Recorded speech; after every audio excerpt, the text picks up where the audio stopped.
Order. The date is November 30th. The time is 2:01 p.m. We have Alderwoman Bade, Alderman Bug, Alderman Tolliver will be a little bit late, but he'll be coming. Alderman Woman will not be here, and myself, Alderman Franco. First item, approval of the minutes. First is 23-0940, approval of the minutes from the Special Finance Committee meeting held on November 14, 2023. We have a motion by Alderman Bug, second by Alderwoman Bade. All in favor, say aye. Aye. Opposed? Passes 3-0. Next is 23-0952, approval of the minutes from the Finance Committee meeting held on November 16, 2023. So moved. We have a motion by Alderman Bade. We have a second by Alderman Bug. All in favor, say aye. Aye. Opposed? And that also passes 3-0. Madam Clerk, anybody from the public wishing to speak? Chairman, we have no one signed up. Okay, thank you. All right, we're going to do the first three on the agenda, and then we're going to take a couple and piggyback them so Mr. Wiedner can do all his together. The first one we're going to do is 23-0337, a resolution authorizing the execution of a joint funding agreement with the state of Illinois, the execution of a Phase 3 construction engineering services agreement with V3 Companies Limited, in the not-to-exceed amount of $102,248, and the appropriation of $275,000 of MFT funds for the Hankins-Galena resurfacing project. Good afternoon, Tim Widener with the Engineering Division. So 4 of the items I'll be presenting on here initially are our Phase 3 construction engineering agreements for some federally funded projects on the IDOT March letting. Since it's a pretty long agenda, I'll kind of keep it just to talking about the differences on some of these projects since you've seen a lot of these before, but feel free to ask questions. So with this first one, Hankus, probably the only wrinkle in this one is that there's some state funding. So we got 100% state funding for the portion of Galena that's technically a state route. And this project's been on hold for a little bit. So I think we did the QBS back in January 23, but we selected V3. They've done some Phase 3 work for us before and have been great, so I'd be happy to answer any questions on this one. Alderman Bug. Thank you. Thank you for this. On the federal side, it says that the split is 75-25 and not 80-20. What changed? Generally, these projects are 75-25. The larger resurfacing or asset management projects, our STP Bridge are 80-20, HSIP's 90-10. Okay. Actually, the larger projects that run through the KKCOM Council are typically, they were 75-25, and then the rules changed, so those got bumped up to 80-20, but the resurfacings are 75-25. Okay. So just throw a dart and you figure out if it's 80-20 or 75-25. All right.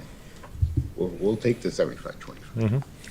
Tim, I got a question. So I'm trying to picture exactly where this is. So Hankus, north of Galena, Deer Path to Galena on Hankus. Correct.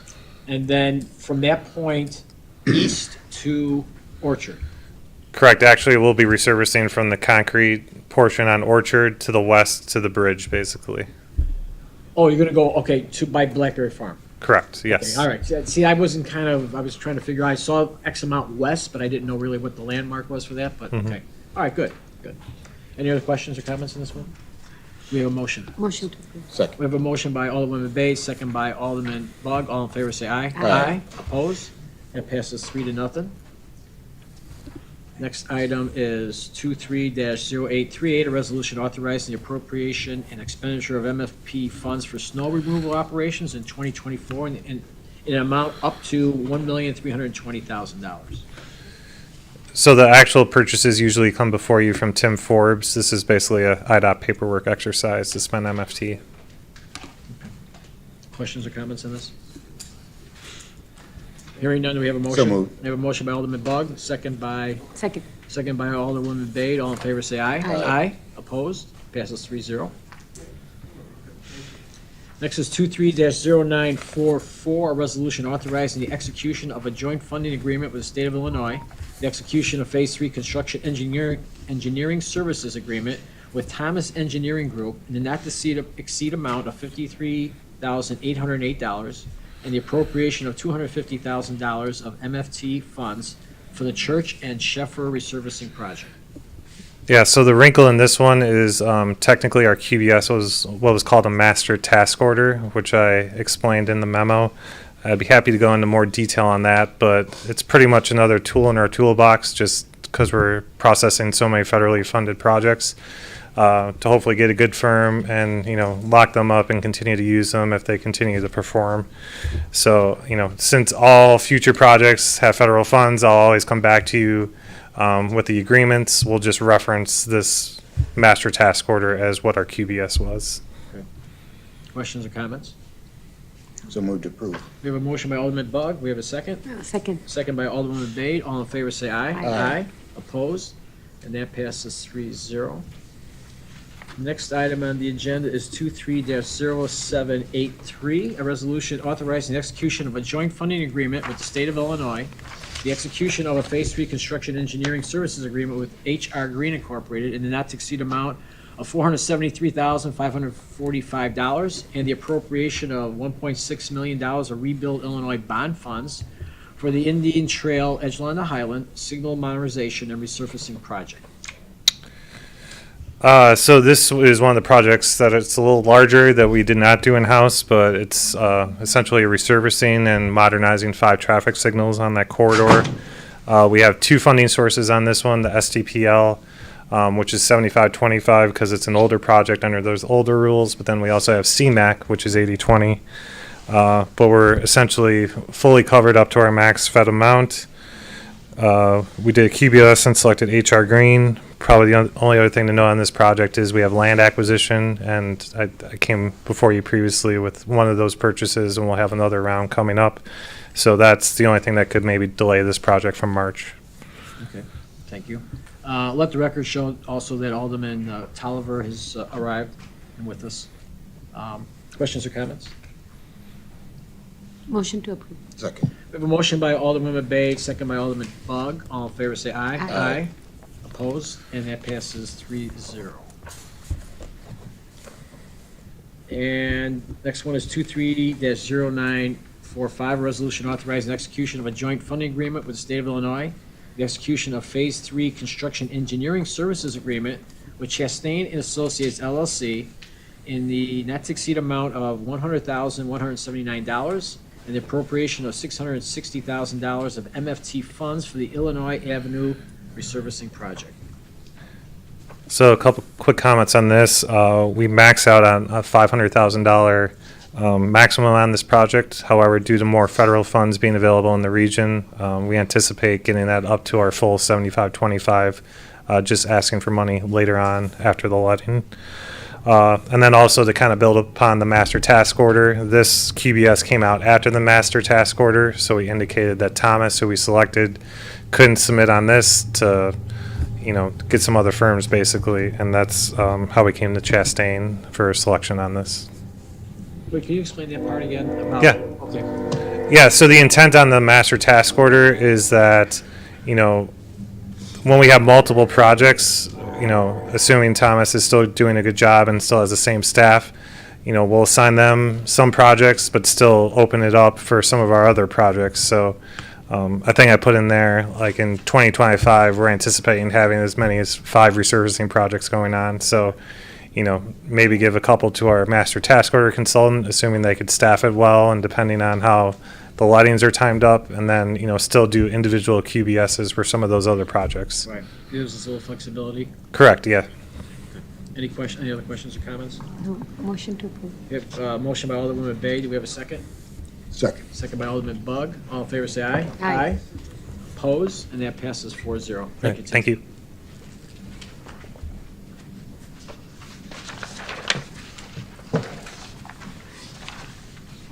All right, next item is 23-0946, a resolution authorizing the city to grant an award of $79,550 from the U.S. Department of Justice COPS Office De-escalation Grant Program. Good afternoon, committee. My name is Lieutenant Bill Rowley. I'm the Administrative Services Lieutenant for the Aurora Police Department. As you all know, a well-trained police department is not only an effective police department, but one that sees a marked reduction in things like excessive uses of force, improper conduct by our police officers, and inefficiency in policing. We've been blessed to find that for 2023, the COPS Office under the Department of Justice has offered a de-escalation grant to help us continue our extensive training program in this area. And so we are coming to you today with a request to accept a grant for $79,550 to help with our ongoing de-escalation training. Namely, about $60,000 of this grant will go to actual training and de-escalation tactics, implicit bias training, and duty to intervene training. Duty to intervene and implicit bias training are state mandates, but these are things that we've been doing all along, so it's great to have funding to continue that training. The remaining $19,550 would be for taser halt cartridges. This is equipment. This is to help train our officers in how to properly use tasers, and also $2,400 in pepper balls, which is also a less lethal option when force must be applied. So between the equipment and our training, we'll have about $80,000 to go towards this very specific part of our vast training curriculum. One of the main training topics that we plan to bring in is a person who's going to give us training under the topic of legally justified, but was it avoidable? So we know that we have the legal obligation, legal authority to commit certain acts, but this company is going to come in and show us that just because something's legally defensible doesn't mean it's not avoidable, and we think that's really good training for our police officers. Thank you. Questions or comments from the committee? I have a general question. All right, Alderman Bug. So you talked about the pepper balls. Yes, sir. Can you talk about other types of less lethal, and just, you hear in the media, there's like these beanbag Sure. things. Can you talk about that, and if we deploy those and use those? Sure, and that's a very small category of our less lethal uses of force. And of course, use of force goes all the way from an officer's mere presence at an incident all the way up to and including deadly force. But we're here, of course, to talk about de-escalated force when it's necessary. In your specific question, we do have bean bags, or what we refer to as like foam baton. These are things that are discharged from what would otherwise look like a weapon or a firearm. They're actually just discharge methods that would get those things, help disperse crowds, or let's say someone's wielding a knife, for example. We'd use a bean bag or a baton or pepper balls as a way to disarm them without hurting them permanently, and of course without hurting the officers or anyone else that's in the area. Tasers, of course, are our flagship less lethal application when it's necessary, and that's the one that we train with the most, and that you've seen in front of you several times. But those all fall in the same general use of force continuum when we talk about things that we do that are less lethal. Thank you. Sure. Alderman Bay, do you have a question? No. Okay. Any Motion to other approve. questions or comments? We have a Second. motion by Alderman Bay, second by Alderman Bug. All in favor, say aye. Aye. Opposed? Thank you. Passes 4-0. Thank you.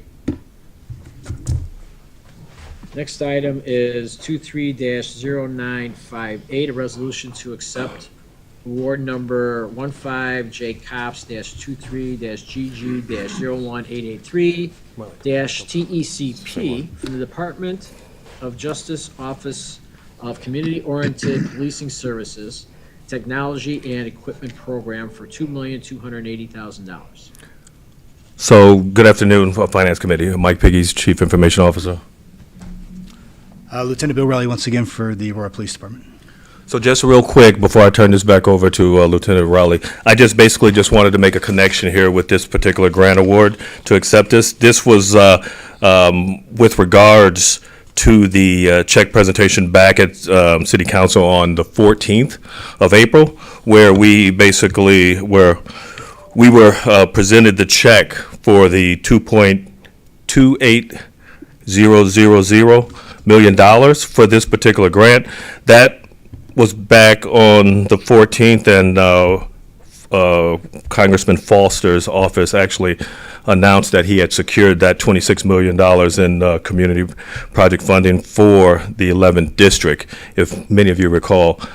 He also which he basically represents. But also, there were more than $13.5 million of that particular 26 that went to Aurora, which this 2.2 actually represents, which was allocated for the Public Safety Technology Grant. But with that, I'm going to pass it back to Lieutenant Riley to go over in details with regards to this grant. Also, I just want to highlight that this was a collaborative effort between IT, to also APD, and also Fire, which Chief Ansel couldn't be here because he's out looking at sites, to go after this money, which was actually presented by Congressman Foster's office. So that's all.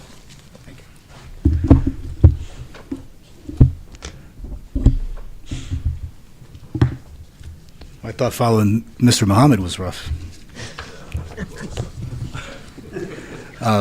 So just to give the broad strokes, and also I did bring our digital forensic investigator with us, Jacob LaSure. He's here in case the committee does have any specific questions about that portion of the grant. Tim Kopaz from IT is here. He was highly instrumental in much of this grant. In the big picture, this grant funding is going to be used to help fund the police department in several related areas. One, it's time for us to take another look at our ruggedized public safety laptops. This affects both the police department and the fire department. We're at an end of life in our current GTAC rugged laptops, and we're looking to replace those or make a different amendment to that purchase. So this funding will help take care of that. So that's lessens the burden. That's about a $1-point-something million burden to the city that we can look towards this grant, this invitational grant for. Another portion was to further enhance the digital forensic evidence investigator's job. Most of you know from the times that I've brought these things up in, whether it's through decision packages or whatnot, our digital forensic investigator has done an unbelievable job here in Aurora and to help our surrounding communities. We talk about human sex trafficking, child exploitation, things like that. This gentleman and the things that he's able to do with the tools that we've been able to give him, it's absolutely incredible. And we look to further expand that. And not just to take care of our poor victims of human trafficking or sexual abuse, but in everyday, good old-fashioned homicide investigations where there's a digital nexus, we now have the tools at our disposal to help further investigate those things. So a lot of that funding will come from this grant to help further support and expand that program. I think the city of Aurora is really in a great spot to be able to use that funding in a way that's going to be very beneficial to our community. Also, we're using some of this funding to purchase and install license plate reader cameras throughout the city. This is an ongoing effort. I was before you not too long ago to talk about license plate readers as a way to combat organized retail theft and other property crimes, felony property crimes. License plate readers, we refer to them as LPRs. Those are very instrumental in helping us locate stolen cars that were recently taken at a hijacking, obviously felony retail thefts and the like. And that's another resource that this grant is helping us to bring into the city. And then, of course, this grant's going to help us with some of the ancillary things, networking, and some of the ancillary costs that would otherwise have to be absorbed by our operational funds. So that's it in a nutshell. Am I missing anything that's important? Okay, I think that's the 10,000-foot view of this grant opportunity, and this was an invitational grant from Bill Foster's office. So again, you were here when the check was presented, and then we just had to come back and do the work to submit our proper applications and the budget, which I think you have copies of most of that stuff in your packet there. So we can take any questions if you have any. Questions or comments from the committee? Well, obviously, you did a wonderful job explaining. Having no questions, do we have a motion? So moved. We have a motion by Second. Alderman Bugg, second by Alderman Bade. All in favor, say aye. Aye. Opposed? Passes 4-0. Thank you, Lieutenant. Thank you, committee. Next item on the agenda is 23-0965. Resolution authorizing execution of a 5-year agreement in support of the Aurora Area Convention and Visitors Bureau through the Hotel Operators Occupation Tax. Good afternoon, Alex Alexandru, Chief Management Officer. I'm pleased to bring forward the proposed resolution that's a follow-up to the earlier, I think this past October, when we did an amendment to the agreement that had expired with the Convention Visitors Bureau on December 31st, 22. That was ratified on October 10th, 23, and at that time, we said we would come back with a amended, revised agreement, and so that's what you have before you. I believe you're all familiar with the background. I think I would just like to highlight some of the changes that are being proposed. First and foremost, we are proposing to increase the contribution from the maximum of $175,000 to $225,000. We're also extending the terms of the agreement from 3 years to 5 years, with an expiration date now of December 31st, 2028.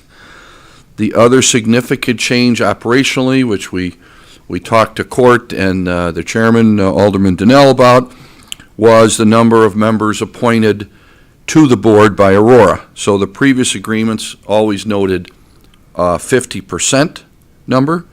The draft agreement actually proposes a set number of 10.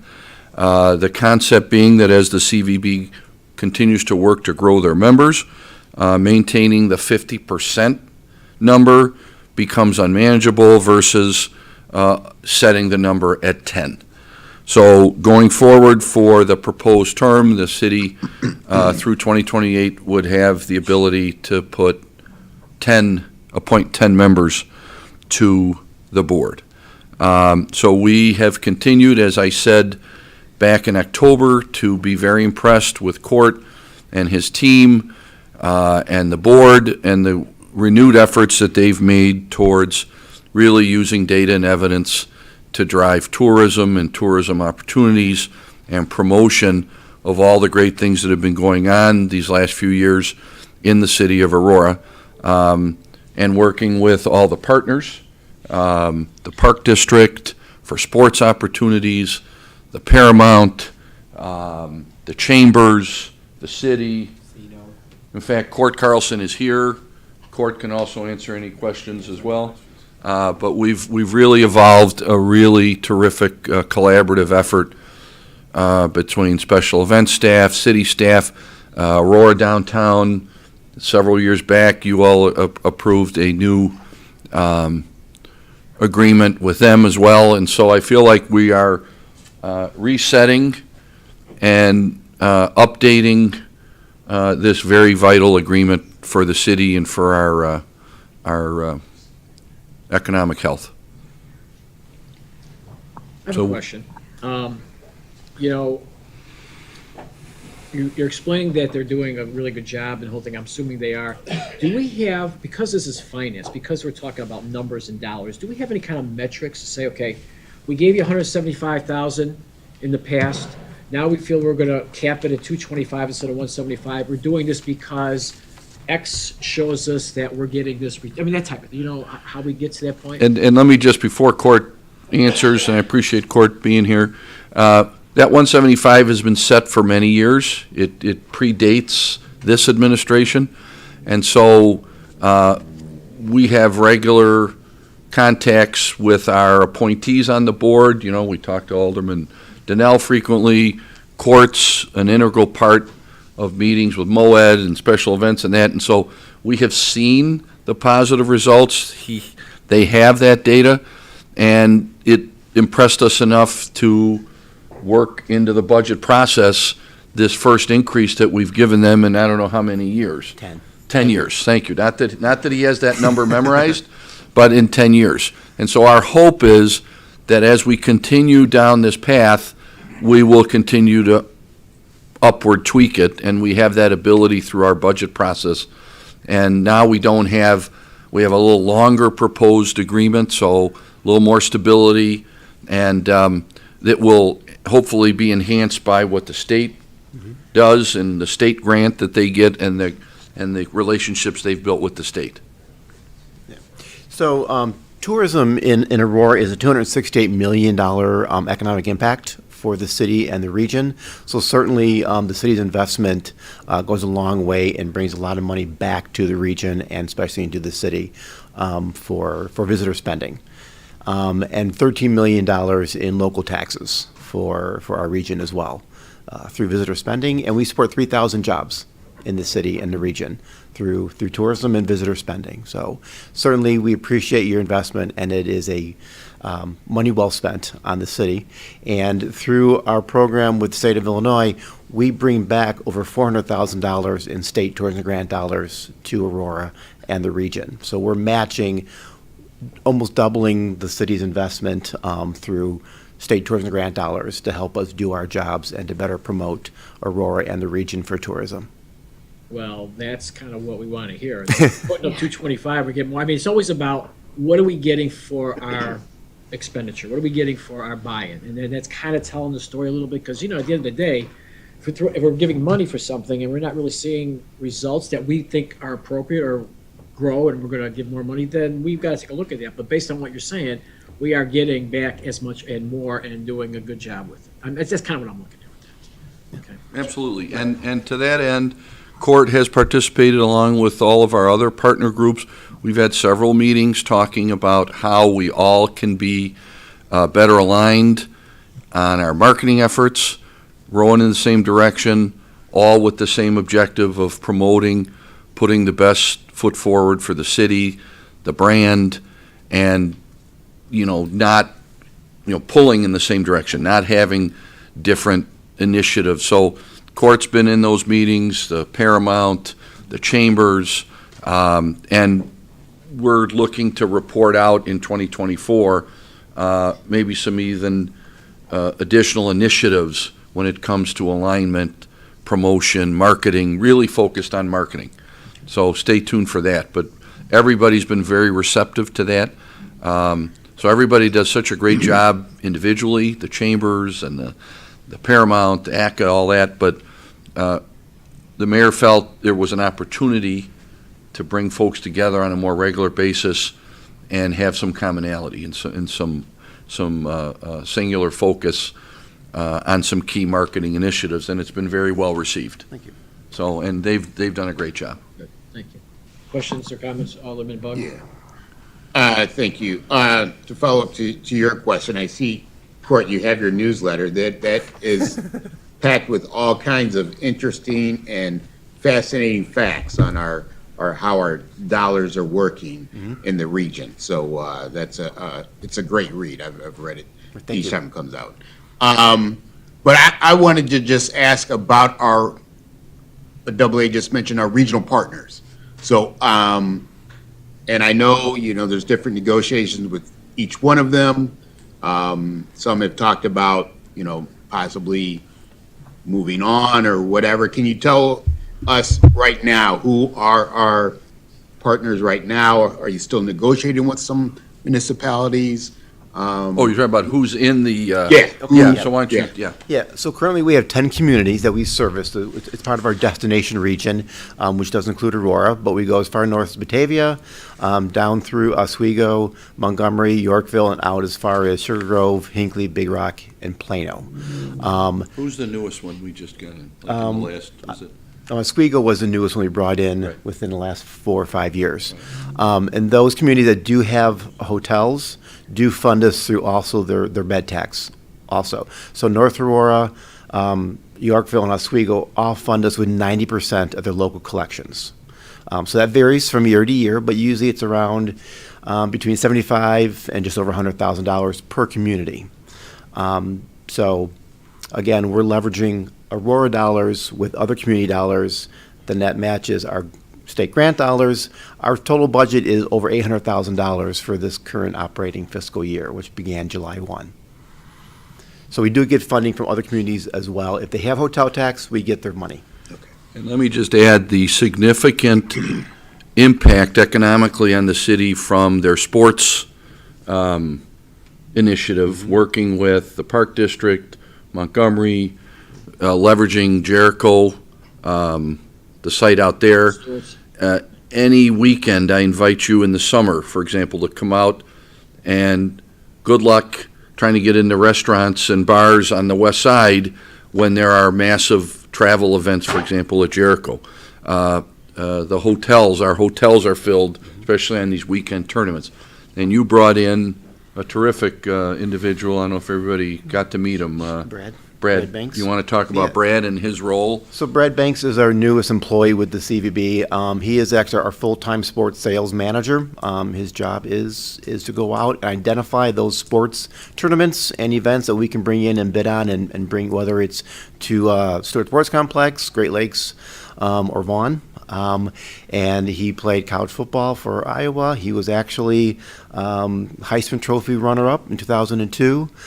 Great sports background and really, really strong communicator in the sports field. So he's out operating and selling our destination for sports on a regular basis. So we're proud to have him on board with us.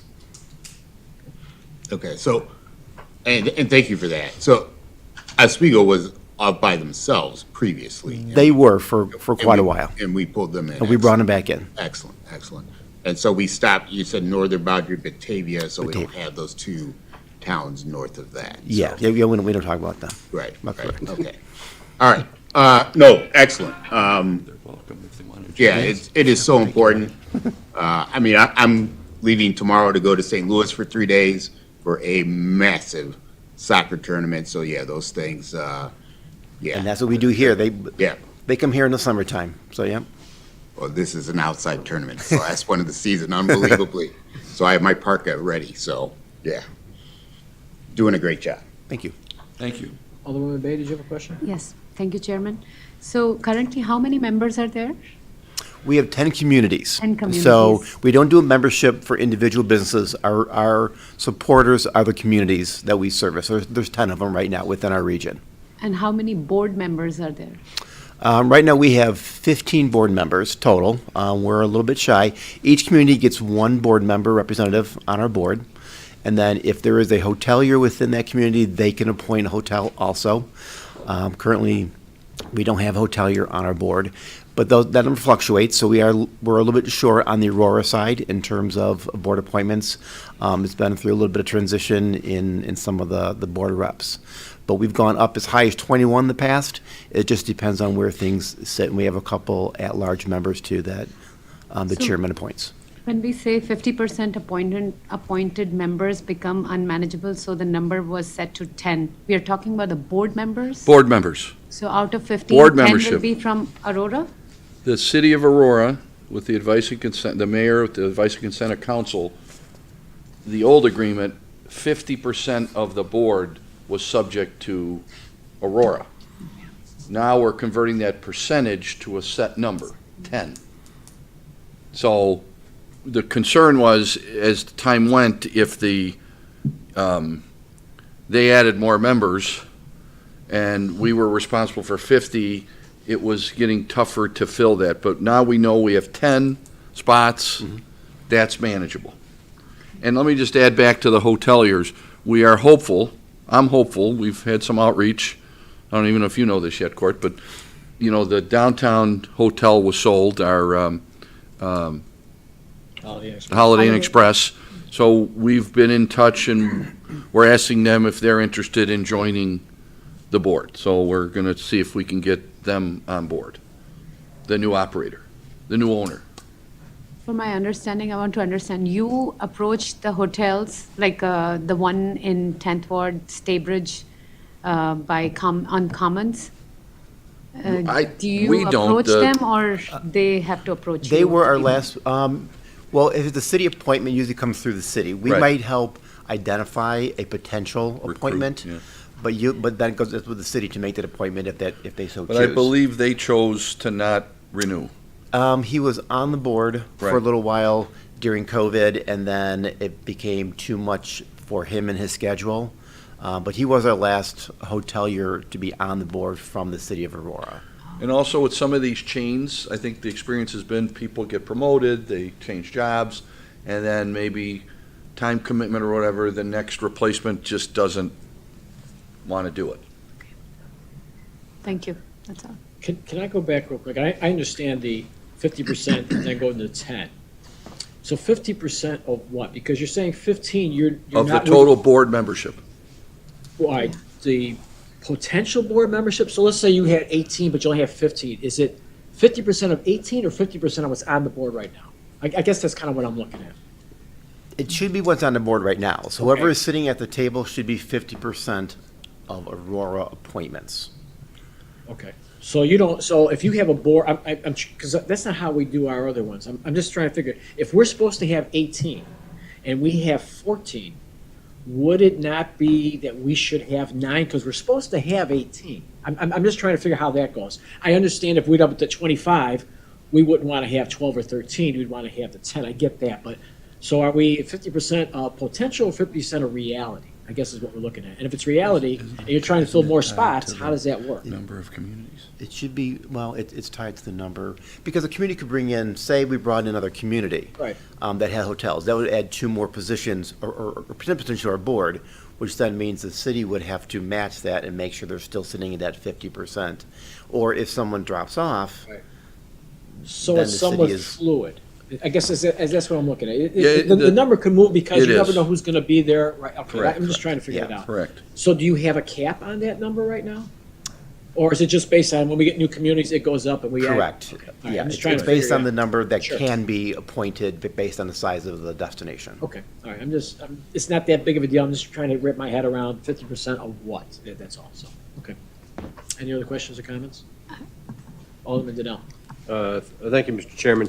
I do serve as the chairman of the CVB and have done so for almost 10 years now. And I will tell you, when I first started, we didn't have the resources that we have today, and it was difficult to get those numbers. We've all wanted data and numbers to try to justify what we do, and I want to compliment Court and his staff. We have a brilliant marketing guy, and a lot of it's digital marketing. So what we produce and what Alderman Bug has looked at is a really condensed version of it. I've encouraged them to condense it so that people will actually read it. If you want more information, we certainly got it. So, but I want to compliment Court for doing a great job. We have that data, and I think under his leadership, the CVB has really come around. Thank you, Alderman.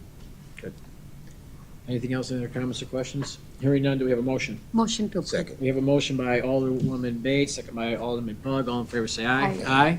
Opposed? Thank you. Passes 4-0. Thank Thank you all. you.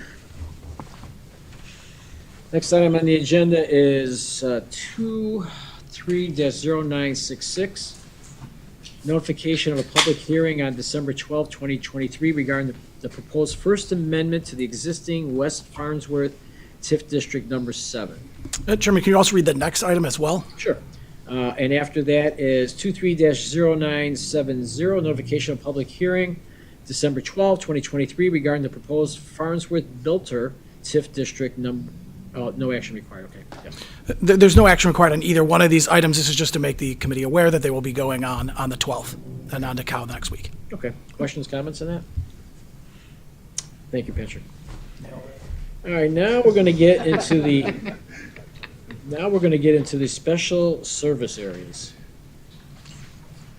And the first one being 23-0653, an ordinance levying certain special service area taxes for the fiscal year January 1, 2023 through December 31st, 2023.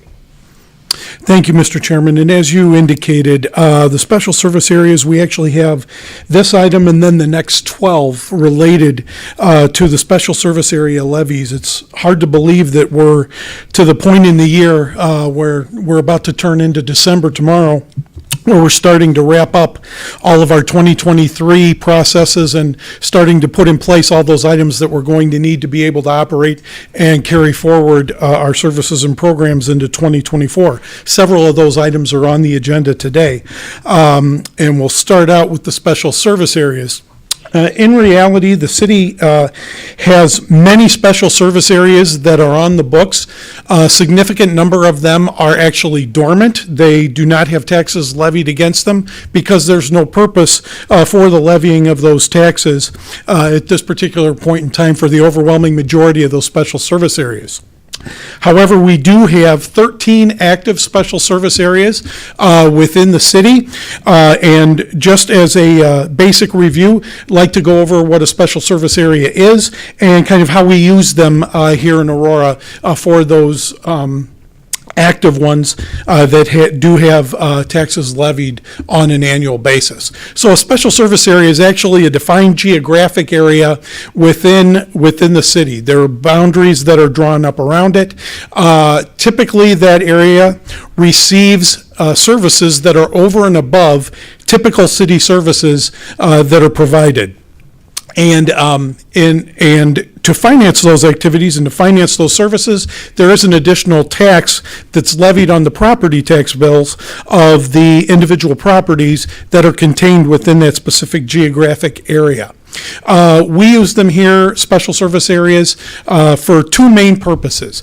Number one is support of the Aurora downtown, the activities of Aurora downtown. That's actually special service area number 1A, special service area 1A. There is a boundary of the downtown area, and there is an additional tax levied to support the economic development and the activities that downtown Aurora provides to those businesses.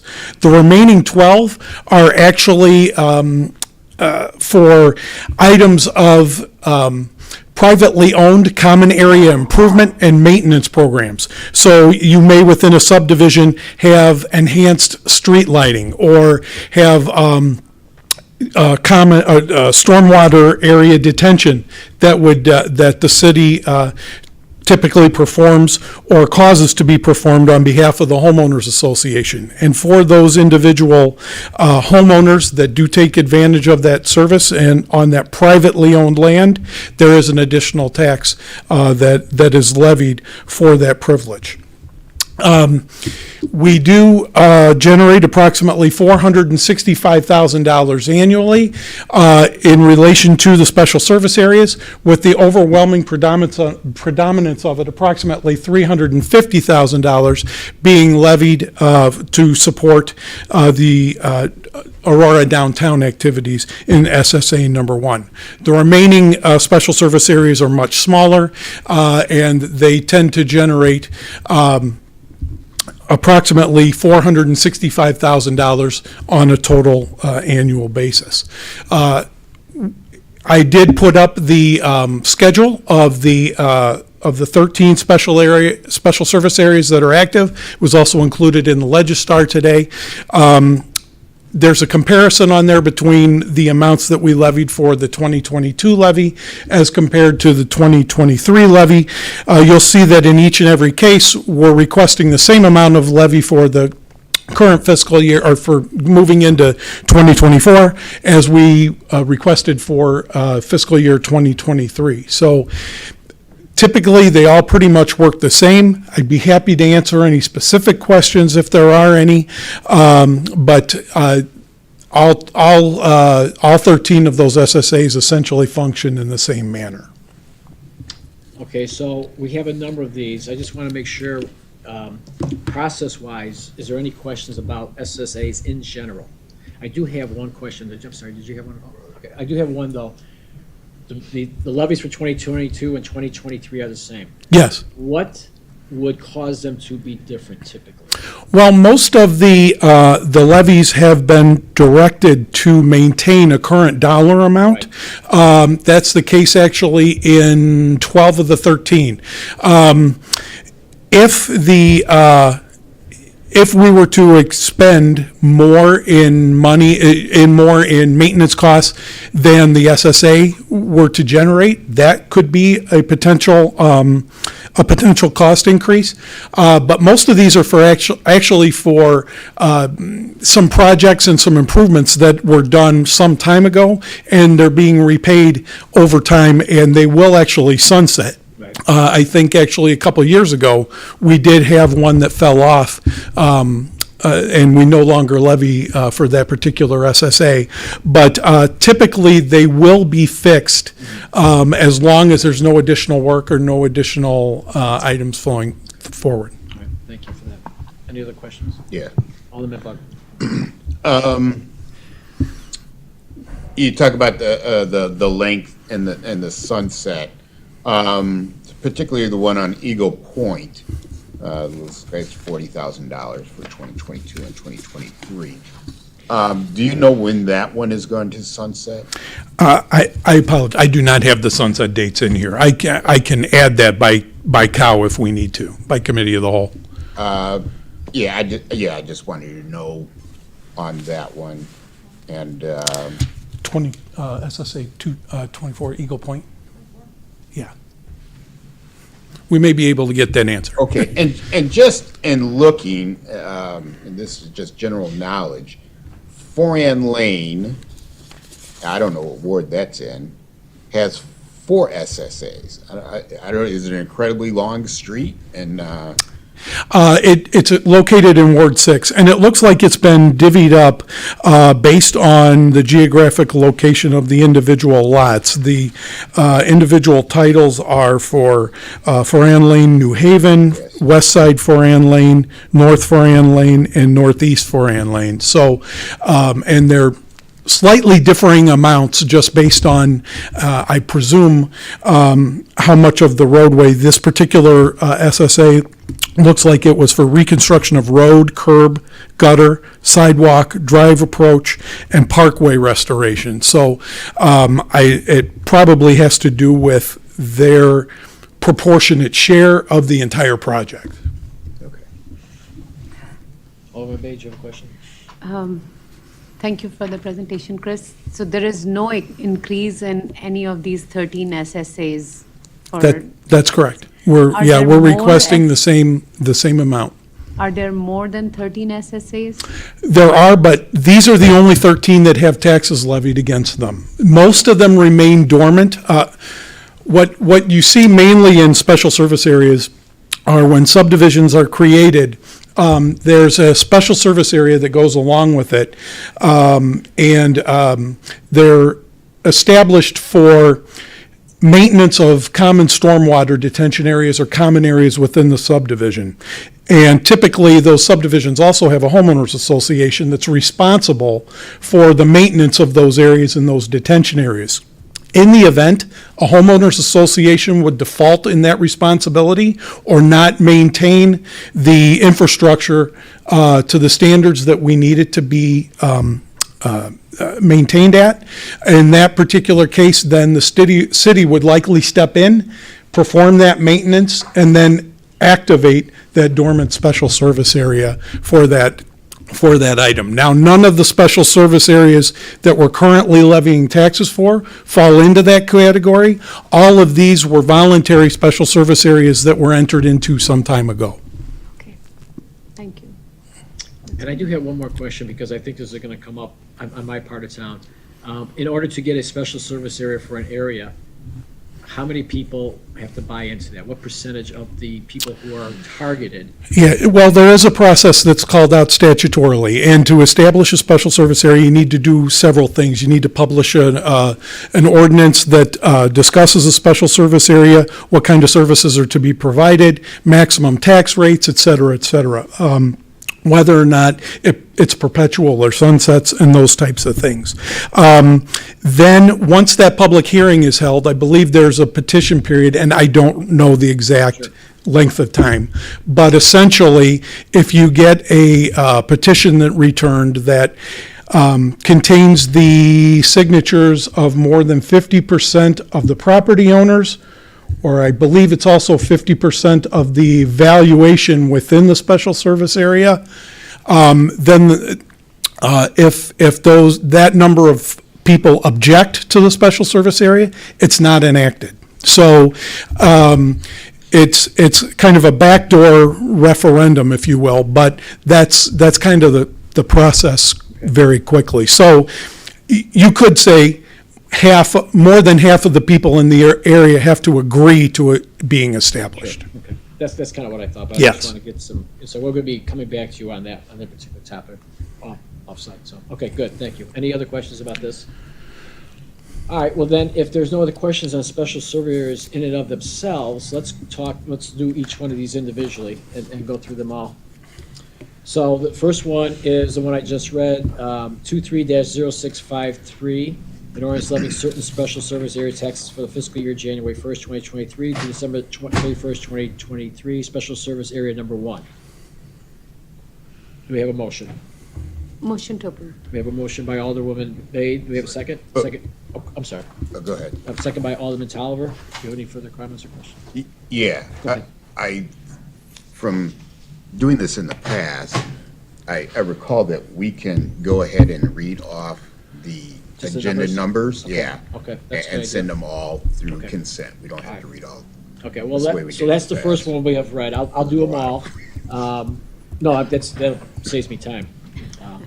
And a glass of water. Okay, the next one is 23-0656, service area number 44. Next one is 23-06, I'm sorry. 57. This special service area number 63. Next one is 23-0658, special service area 65. 23-0659, special service area 66. 23-0660, special service area 66B. I'm sorry, the first one before it was A, this is B. Then 23-0661, special service area 66C. 23-0662, special service area 66D. 23-0663, special service area number 67. 23-0664, service area number 88. 23-0665, special service area number 90. 23-0666, special service area 141. 23-0667, special service area number 24. And I believe that's all of the SSAs. Do we have a motion to approve? So moved. We have a motion by Alderman Bug. Do we have a second? Second. Second by Alderwoman Bate. Any other further comments or questions? Hearing none. All in favor? Aye. Aye. Opposed? That would pass 4-0. Thank you, Mr. Minnick, although I think you do have some more here. All right, then we're moving on to 23-0668, an ordinance authorizing and providing for the abatement of general obligation bond tax levies, 2023 tax levy extension. Thank you, Mr. Chairman. Consistent with prior years, enclosed in the packets and the Legistar items this afternoon is an ordinance to abate a large portion of the property tax levy related to the city's general obligation debt issuances. Whenever the city enters into a general obligation bond commitment, there is a provision within the bond ordinance that does require the county clerk to extend the taxes related to that general obligation bond against the property in the city for each year that bond issue is outstanding. However, the city has chosen traditionally to abate or remove a large portion of that debt service property tax levy, thereby keeping it off the property tax bills for our current residents. The principal and interest payments for the bond issues for which the taxes are abated are then made from other revenue sources from the general revenue stream of the city. The ordinance that's enclosed in your packets today allows us to remove approximately $12.3 million from the tax levy that would otherwise flow through to the tax bills of our residents. So this is actually a good thing. We're actually reducing the amount of property taxes that would be applicable if we did not take this action. Staff does recommend approval based on prior direction and prior practice, and I'd be happy to answer any questions that you may have. Questions or comments from the committee? Hearing none, do we have a motion? So moved. We have a motion by Alderman Bug. Do we have a second? Second. Second by Alderwoman Bade. All in favor, say aye. Aye. Opposed? That passes 4-0. The next item is 23-0669, an ordinance levying taxes for the city of Aurora, Illinois for the fiscal year January 1st, 2023 through December 31st, 2023. Thank you. As soon as we get the presentation up, I'll begin. Thank you. So we mentioned a moment ago, or I mentioned a moment ago, that we're to the point of the year where we have to close out a lot of our 23 practices and start to put in place the items that will allow us to operate in 2024. And one of those items is the tax levy. We will be discussing the 2023 levy year property tax levy that actually represents property taxes that will be billed and collected during calendar year 2024. And I will go through a brief review of the property tax levy and what we utilize those funds for. We'll talk about what's going to happen with the 2023 levy, and then we'll talk about the impact that our residents will see as a result of the property tax levy this year. So historically, the city has levied property taxes for three main functions. We've maintained a general city operational levy. In addition, we levy for our pension costs, particularly police and fire in substantially their entirety. There's also some personal property replacement tax revenues that go along with the pension funds. And additionally, we've levied for a small portion of our IMRF costs on an annual basis historically. And the third purpose for which we've issued property taxes or levied property taxes relates to the debt service for general obligation bonds, as we discussed a moment ago. And as we also discussed, and as was just approved, a significant portion of that levy is actually abated on an annual basis, and we typically levy approximately $4 million a year for debt service purposes. Since approximately 2019, the property tax levy has generated somewhere between $81 and $87 million over that time frame. So this next graphic is actually just a chart of what the property tax levy has looked like and its individual components for the years 2016 and to 2023, the proposed 2023 levy. You can see back in 2016, the levy in total was in the range of about $70 million, and the property tax rate was actually much higher in 2016 than it was for the 22 levy, and as it will be in terms of the 2023 levy. I've also broken down the property tax levy into its individual components. Each of those colors in the bar chart actually represents a portion of the property tax levy, with the orange being the general operational levy. I believe the gray, it's a little hard for me to read, but I believe the gray is the police pension, yellow is the fire pension, and then IMRF and debt service are the green and the blue. And you can see over time we have seen an increase in the property tax levy moving forward, and primarily that has been due to increases that we have seen related to the police and fire pension levy that we've needed to do on an annual basis. Each year, as part of our audit process, we do have an actuarial study performed of our police pension fund and our fire pension fund. The goal of that actuarial study is to determine the amount of contributions that the city needs to make today based on the demographics and the investment history and a few other factors within those pension funds, the members of those pension funds. It then calculates the amount of money we need to contribute today to be able to provide benefits for those folks into the future. And you can see, I've also put in a graph for the public safety pension property tax levies from 2011 up to the proposed 2023 levy. And you can see generally over time, those levy requirements have increased on an annual basis, and that has been reflected in the annual tax levy that the city has performed each and every year. We did have a pretty substantial reduction in the fire levy for year 2022, as well as the police levy also for 2022, related to some investment gains, as well as some misallocations of some personal property replacement tax at the state level. The city funds its police and fire pension levies with a combination of property taxes and personal property tax revenues on an annual basis. We did see a an increase, a significant increase in the PPRT revenue that was due to a misclassification at the state level. That is being reflected a little bit as we move forward into 2023. Typically, the public safety pension levies, the amounts that are represented on this graph, have accounted for approximately 40% of the property tax levy on an annual basis. So in terms of the 2023 property tax levy, we are expecting that the rate is going to decline for the 9th straight year. We will see and experience our lowest tax rate since at least 2011. We're anticipating a very large increase in the equalized assessed valuation, or the taxable value of the property contained within the city's borders.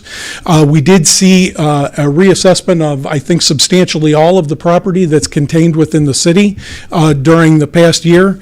There's a triennial assessment cycle, and I believe that 2023 was the year that all of the property taxes, or excuse me, all the taxable values of the properties were reassessed. We are proposing an increase in the levy from $85.4 million to $87.37 million, which is an increase of about $1.9 million, or about 2.25%. That is actually directly related to the police and fire levies that we were required for under the actuarial study that was performed a little earlier this year. You can see the police pension increase is approximately $835,000 if you look at the table on the right, and then the fire pension levy is about $1.4 million.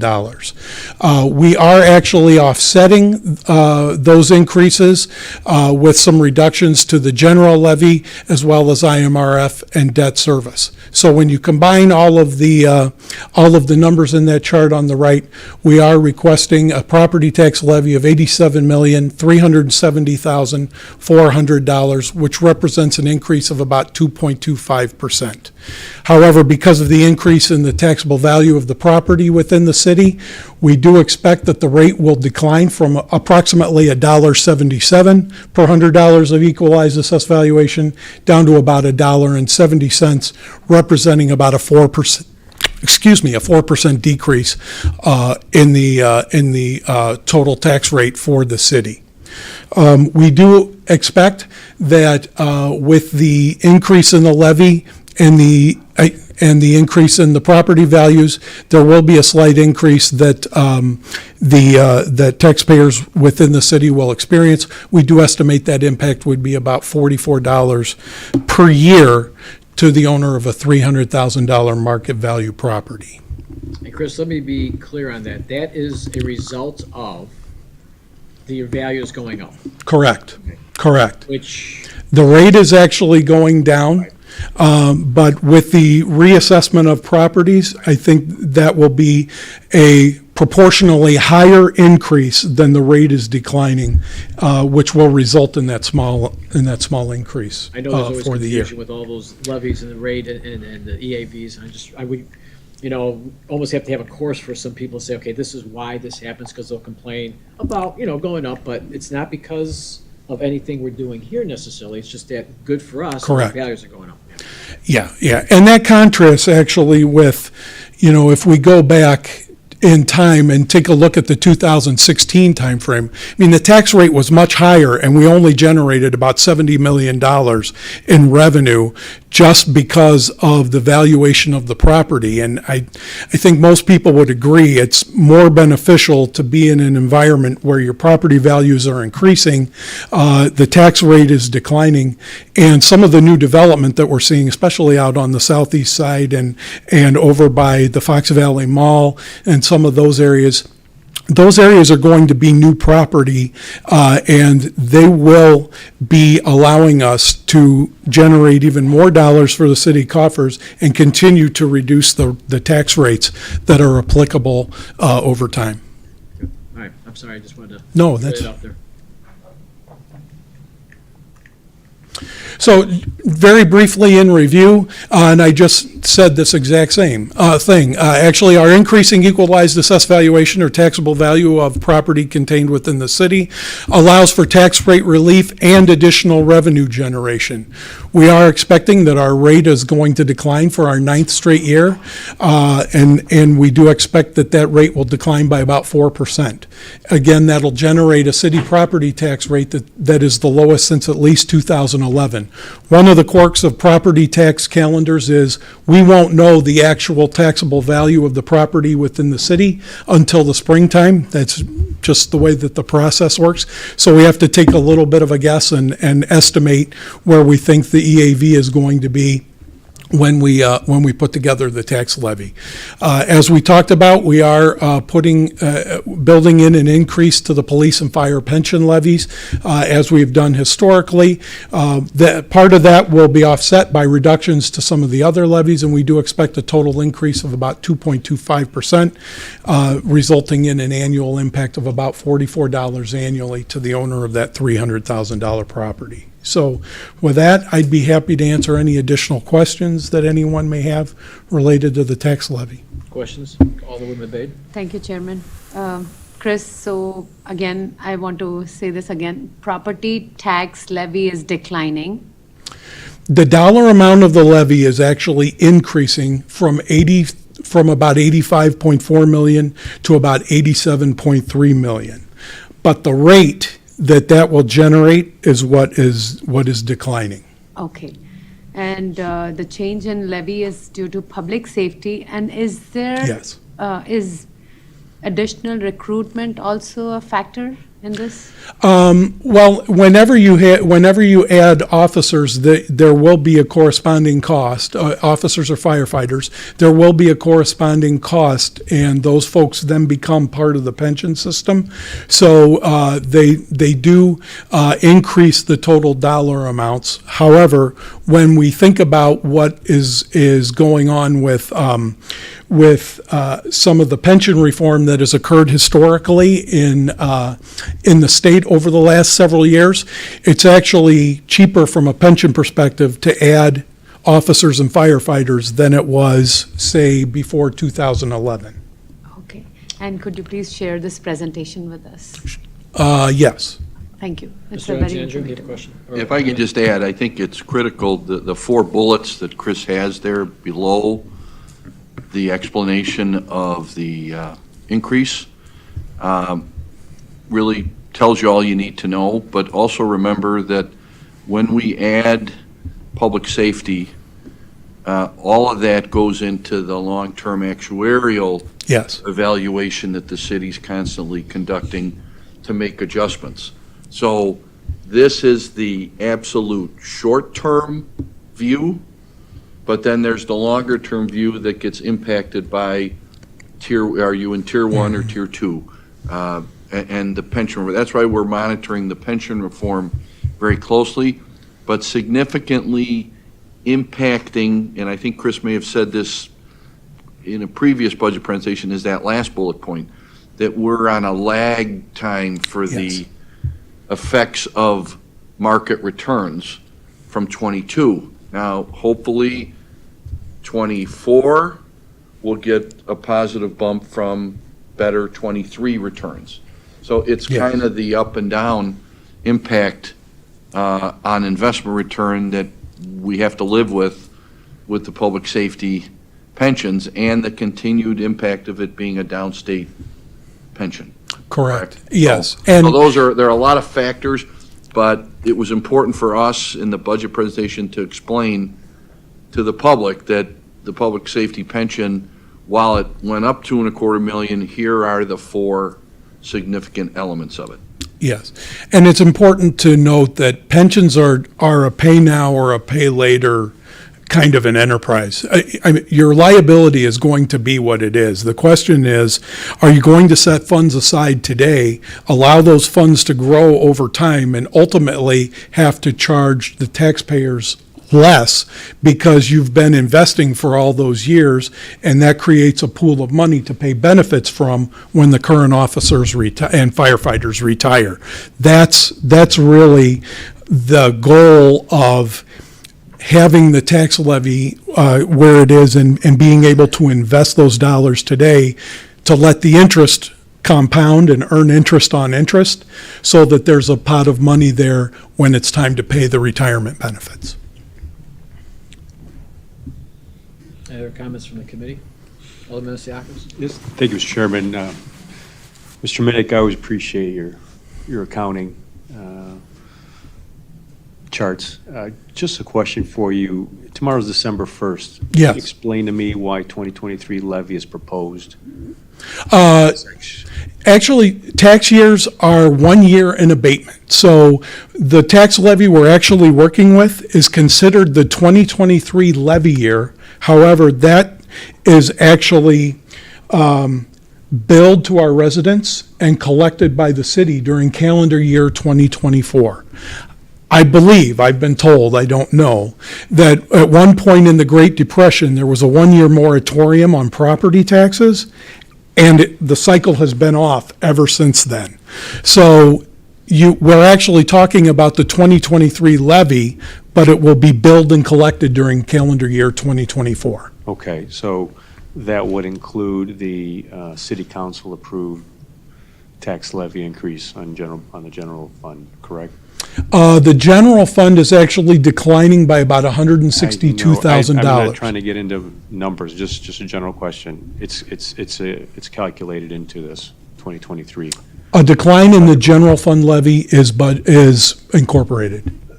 Right, but it's affected also by the levy that the city council approved last year in the budget. I'm not sure I understand the The city question. council approved tax levy budget, didn't it, for the general fund? That was for this year. For this year, but is that included in those numbers there for the general levy in your line No, item? those are included in the 2022 levy because the 2022 levy is what financed All calendar right, year okay. 2023. That's what I wanted. to know. Yeah, All right. yeah. Thank you so much. Thank you, Sure. Mr. Chairman. Any other questions or comments? Hearing none, do we have a motion? Motion to approve. We have a motion by Alderman Bay, do we have a second? Second by Alderman Tolliver. All in favor, say aye. Aye. Opposed? And that passes 4-0.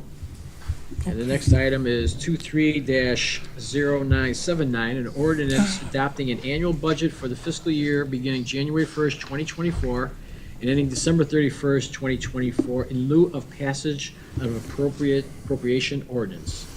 Thank you. The next item is the 2024 budget. As we discussed, we're to the point of, wrapping up 23 and beginning to implement 2024. And this afternoon, we're looking for a recommendation of approval of the 2024 budget to move the budget along to the committee of the whole process, as well as a public hearing and consideration of final approval at a special meeting on December 5th. In actuality, we've actually spent about 7 months formally on the 2024 budget, but I would argue that our budget process is really about a 12-month per year endeavor as we move forward. There was an internal process and a lot of items that happened over the spring and summer to bring the budget to fruition and bring it forward for public debate and going into the public process. We actually held the kickoff meeting for the 2024 budget on April 27th of 2023.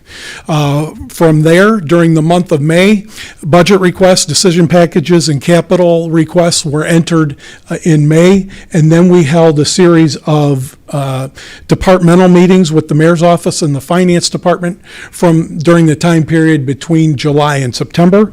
We vetted many of the proposals, talked over general trends and items as we went through, answered any questions, and some of the initiatives that the department heads brought forward were declined or rejected at that particular time. From there, we went forward, and once the departmental meetings were concluded, we compiled the initial draft budget, which was distributed to the city council in October. After the distribution of the draft budget, we held 9 budget meetings and discussions at the Finance Committee level during the months of October and November. We wrapped those up the week before Thanksgiving, and now we're to the public part of the process after discussing all the decision packages, capital initiatives, new programs, et cetera, where we're requesting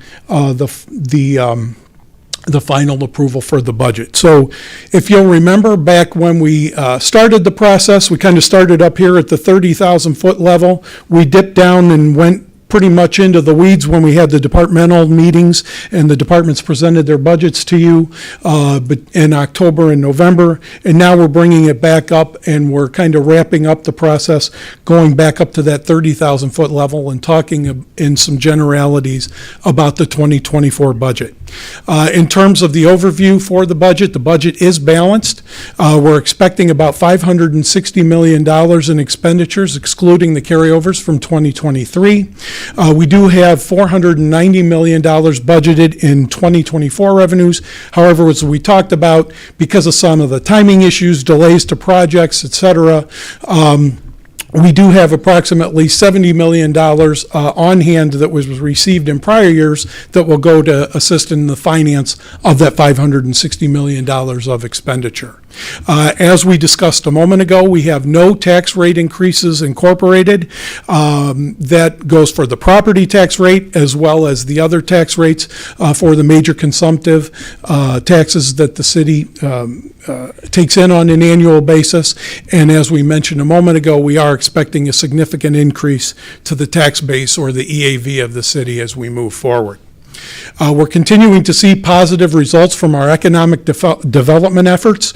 We're seeing and incorporated into the budget our continued strong consumptive tax performance. We'll talk a little bit about why that's so important here at the end of the presentation.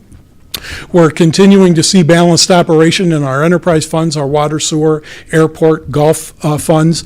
We're maintaining good, positive financial performance in those funds.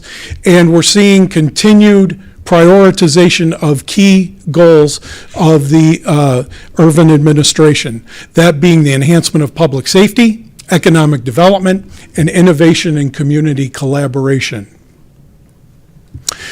We talked about the property tax rate and the property tax levy, so I won't belabor that here, but there is a slide related to that in the packet. The next slide actually talks about the decision packages. Decision packages are required for new initiatives, new staffing, new programs, things of that nature, and there were 266 decision packages that were submitted as part of the initial budget process that were vetted at those internal meetings, those staff level meetings that I talked about that occurred during the summertime.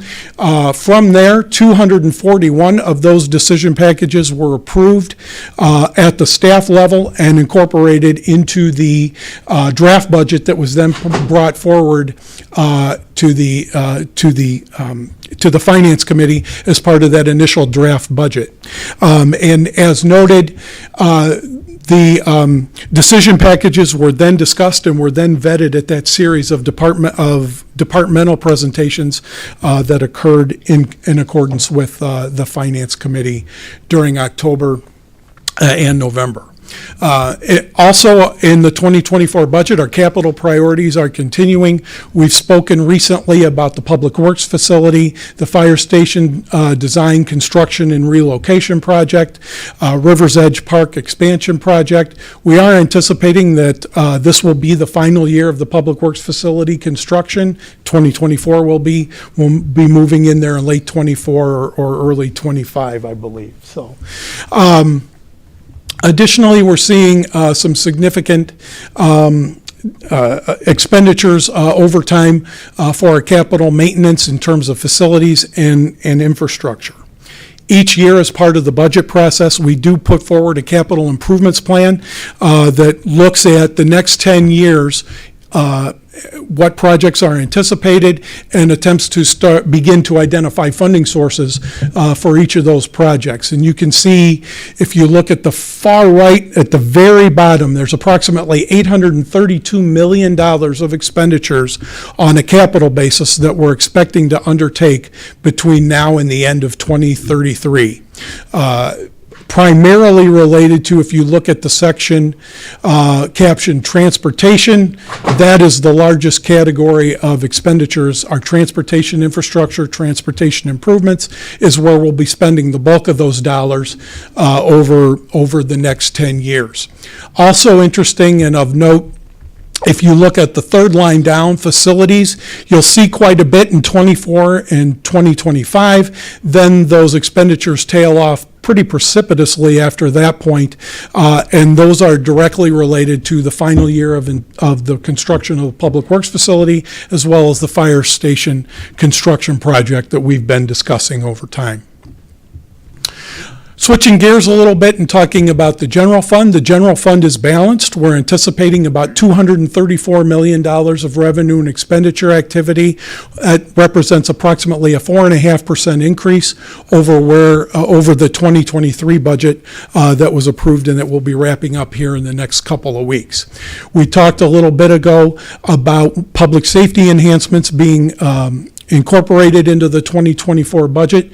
Two specific examples are the hiring of the fire personnel for Medic 12, which will be added, as well as an additional police lieutenant, 7 additional officers. We discussed both of those items in some detail at the respective departmental presentations.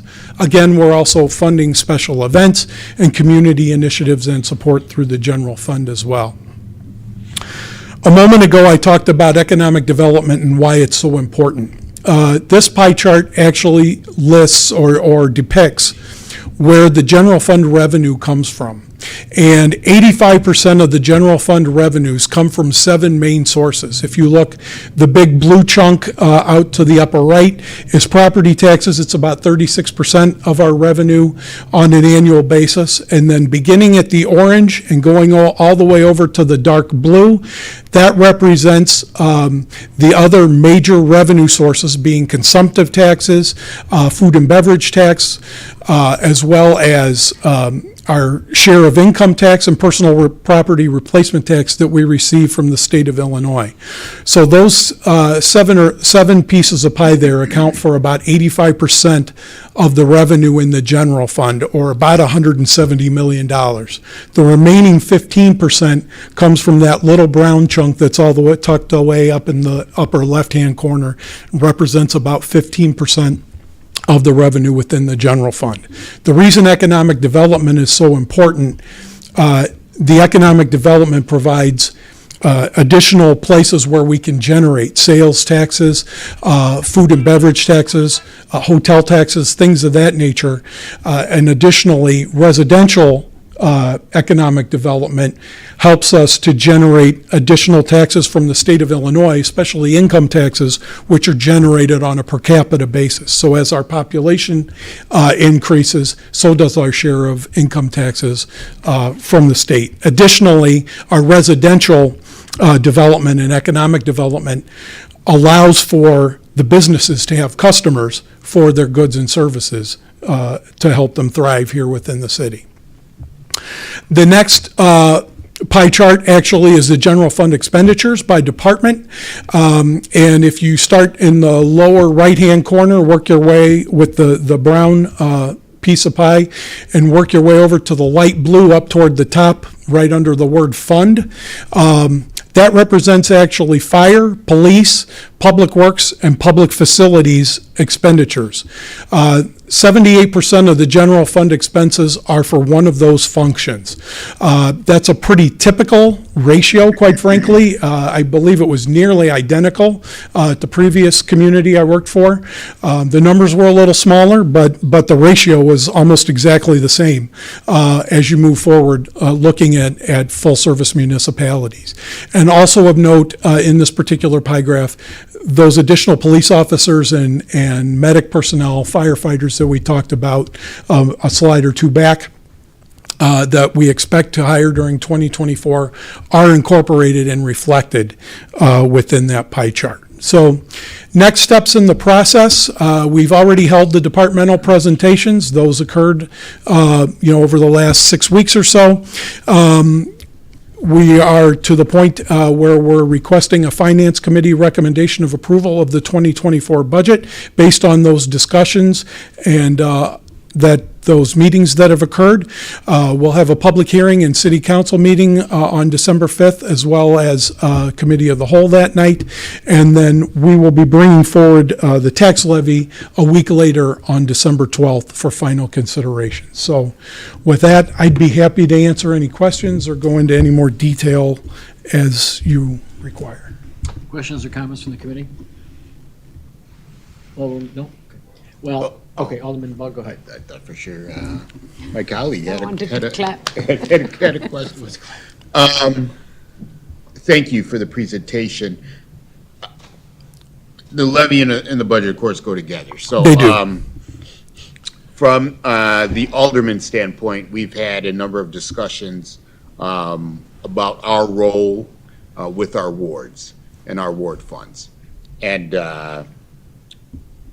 of course, back longer than any of us have been here, because Alderman Seville isn't in the room, 16 years, I believe, we set up the process that how aldermen obtain funds to help out their ward. Yes. $75,000.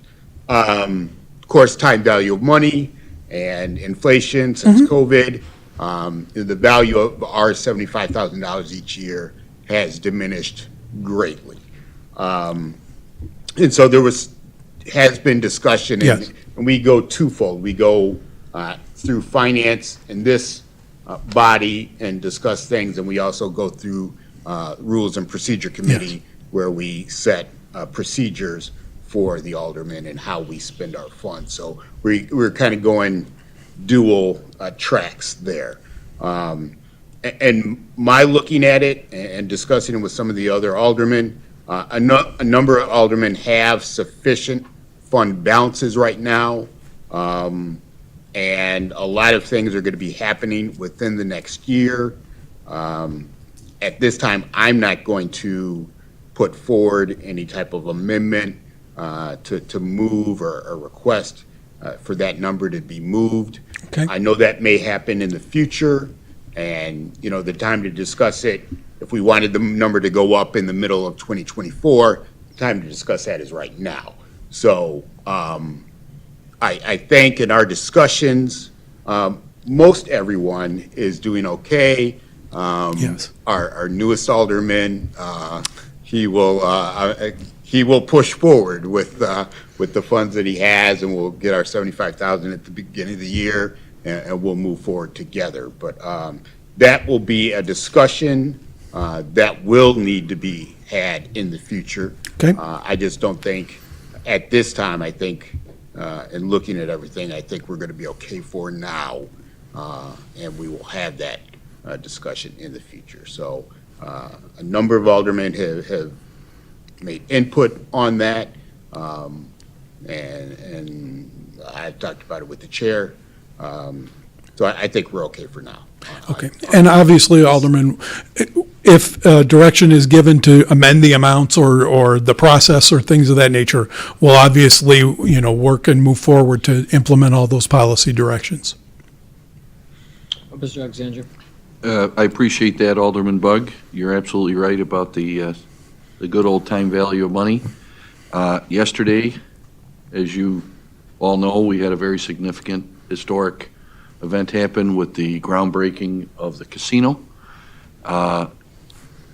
We talked about this when we went through the consideration and approval of the RDA for the casino, that significant historic funding of ward funds comes from the success of the casino.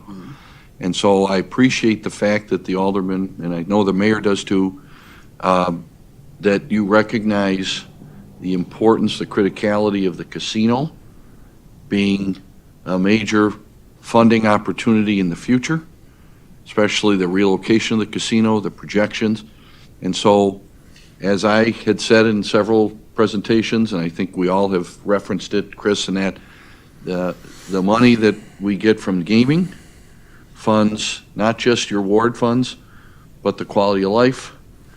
And, you know, unlike other communities that have casinos, the city years ago chose to, and subsequent administrations have upheld that sort of tradition of funding more towards the human services.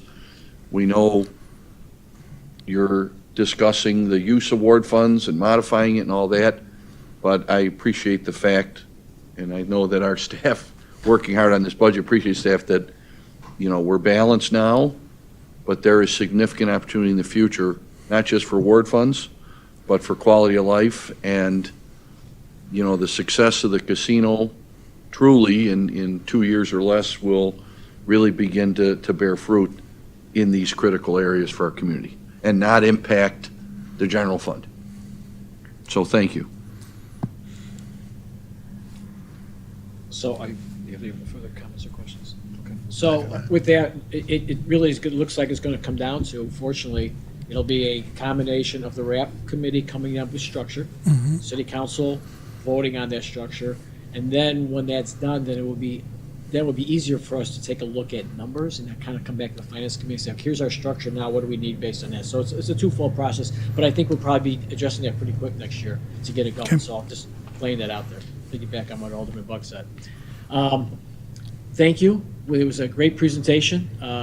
You know, when we talk about finances, and it's easier for now, some of us who have been on the committee for a while to understand, but when we relay this information, which is very important to the public, I mean, there's two things they talk about, speeding and their taxes. So when we can present things to them in layman's terms, it makes it simpler. So when you give it to us like that, and we can give it to them and explain to them what they can really understand, because they're just not as well versed, because why would they be?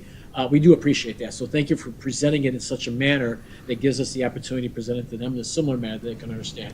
Your whole staff did a great job through this whole process. Yeah. You know, we'll be recognizing them again through, you know, committee of the whole and city council. Thank you again for all the work you did, because you're right. This is a 12-month process, and you guys did a wonderful job, so appreciate it. Thank you. Thank you very much. Anything else? Yeah, thank you. Yeah, that's right. And Very good. I would also be remiss if I didn't thank the Finance Committee for their support and the additional, I know there were several other elected officials who sat through all the presentations and all of those things. And, you know, I really appreciate your support, your time, your attention, your questions as we've moved forward as well. I'd also like to take a moment, if you don't mind, to recognize Stacy Peterson, who's here, and also Elizabeth down in our budgeting division. They've both spent countless hours getting that 1,300 and some odd page document together and put together for us so that we can be in a position where we're hopefully ready to recommend moving on to the committee of the whole. And additionally, I'd also like to thank all the department heads and their staff who worked on and contributed to the budget, the decision packages, the staffing requests, the capital improvements, all of those things. Truly, it takes a team effort for us to get that budget together and be able to have a conversation with you, you know, and get to the point where we are today. So thanks to all those folks, and thanks to you as well. Thank you again. Is there anything else to come before the Finance Committee today? Motion to adjourn. We have a motion to adjourn by Alderman Bay. Do we have a second? Second by Alderman Tolliver. Alderman Bug, did you have one more? We did not vote on that item. Oh, we did not vote? I'm sorry. We had a. What? Who's in charge of this operation? For God's We had a sakes. motion in a second. I'm sorry about We did not that. vote. I do apologize. All right, so we have a motion and a second. All in favor, say aye. Aye. Opposed? Passes 4-0. Thank you very much. Thank you. That's why you're sitting no right there. problem. No Okay, problem. great. And we do have a motion to adjourn by Alderwoman Bade and a second by Alderman Bug now. Yeah. All in favor, say aye. Aye. Opposed? And we are adjourned at 3:33. Thank you.